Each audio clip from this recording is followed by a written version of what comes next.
prêt à aller au combat pour défendre ses idées et intérêts. À quelques kilomètres de Sao Paulo, plusieurs clients se renseignent sur l'achat d'un fusil AR-15 ou encore d'un pistolet calibre 45. Tout peut s'acheter dans un pays où la devise reste ordre et progrès. Les candidats à la présidentielle sont prévenus.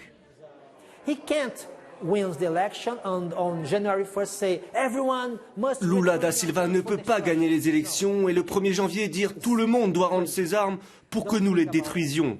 Non, il ne peut pas, c'est fou, n'y pensez même pas. Mais s'il parvenait à installer un régime communiste ou socialiste ici au Brésil, alors oui, il faudrait désarmer les gens, bien sûr, c'est obligatoire. Ce serait la première chose à faire. Des Brésiliens aujourd'hui en mesure de s'équiper de fusils d'assaut, ce qui était encore impossible il y a 3 ans. Depuis 2019, 40 nouvelles lois ont facilité la circulation des armes. Près de 2 millions d'entre elles sont aujourd'hui en circulation dans les mains de la population selon plusieurs spécialistes brésiliens. Les tireurs sportifs, eux, peuvent posséder jusqu'à 60 armes, dont 30 fusils. De quoi soutenir un siège, mais pour certains, cette profusion ne serait pas la cause, mais plutôt la solution pour faire baisser la violence.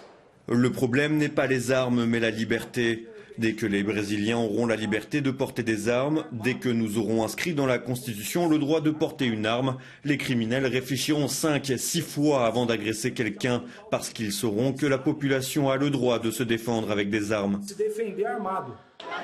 Une problématique importante pour Lula et Bolsonaro, les deux favoris à la présidentielle. D'autant que ces derniers jours, la question du port d'armes s'est invitée encore plus fort dans l'actualité brésilienne. Un ex-député bolsonariste a blessé dimanche 23 octobre 2 policiers venus l'arrêter après avoir enfreint les conditions de son assignation à résidence. Jair Bolsonaro a condamné dans la foulée ces actes, mais d'anciens propos du président sortant durant sa campagne peuvent aujourd'hui faire débat. Bolsonaro, qui, il faut le rappeler, porte un gilet pare-balles après avoir été poignardé il y a 4 ans. Lors d'un rassemblement avec ses partisans, n'en démord pas pour autant. Un homme armé offre des garanties de sécurité à sa famille, à ses biens et au Brésil, parce que les personnes armées ne se laisseront jamais asservir. Que fait le président Jair Bolsonaro? Il permet l'achat d'armes. Avec lui, un homme peut acheter un fusil, il peut acheter une mitrailleuse, il peut acheter 2000 balles. Je veux savoir pourquoi un homme bon pourrait vouloir une arme. Un homme bon veut un travail, les jeunes veulent des livres, de l'éducation, de la culture.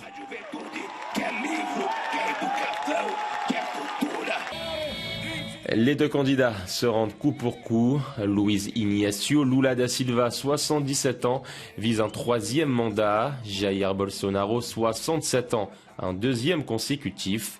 Et selon un dernier sondage de l'Institut Datafolha, Lula serait vainqueur d'une courte tête, avec 53%.